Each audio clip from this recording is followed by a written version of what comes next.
Welcome to Frame Dropped. This time we played the original Red Dead Redemption in order to tell you what to expect from the game if you still haven't found time to play it and want to know what is going on in preparation for its sequel that is getting closer and closer. So let's dive right in.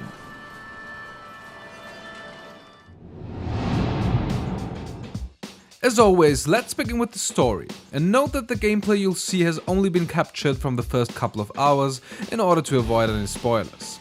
Red Dead Redemption is set in the year 1911 in a fictional part of the American Wild West. The protagonist, former outlaw John Marston, is taken away from his family by the government and has to bring the members of his old gang to justice in order to be granted a peaceful life again. In the first mission, Marston arrives in Armadillo to track down and kill Bill Williamson at his fort. But things don't go exactly according to plan and John is shot and left for dead. The further story is set up with rancher Bonnie McFarlane finding Mr. Marston and saving him. John then has to work together with a bunch of different characters such as Bonnie, a US Marshal and a con artist with the marvelous name of Mr. Nigel West Dickens. Nigel West Dickens of Eastcheap, London. Red Dead Redemption was made by Rockstar Games, who are known for extremely polished open-world games.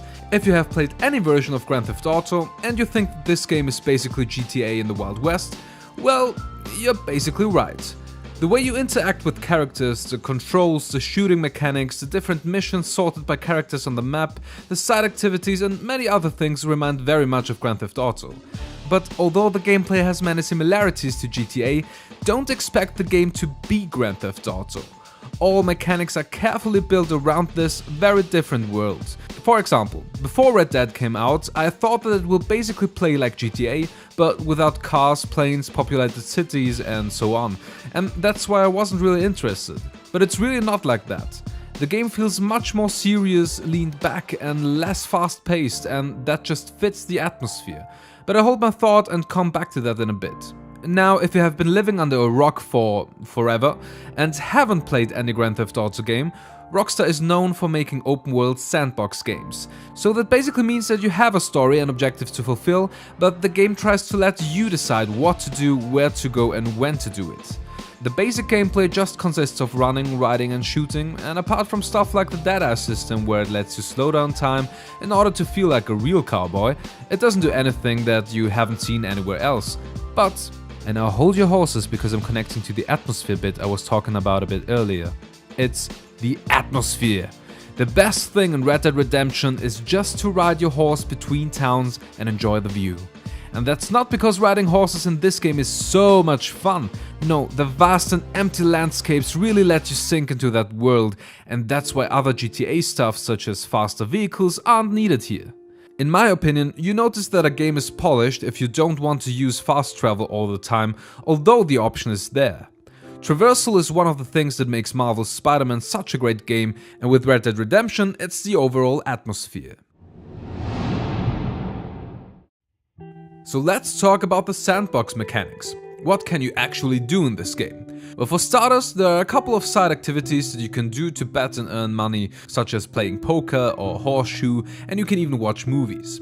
You can buy properties in different towns in order to save your game at a more convenient point or to change the time of day. You can steal and tame horses, hang out in bars, and also visit different shops in order to buy new weapons, items and maps.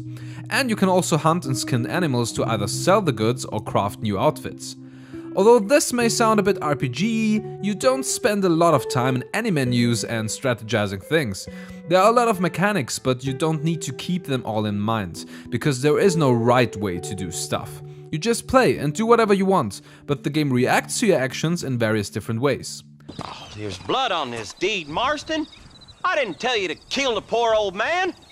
One example is Red Dead Redemption's morality system, where you can gain positive and negative honor and fame depending on your actions.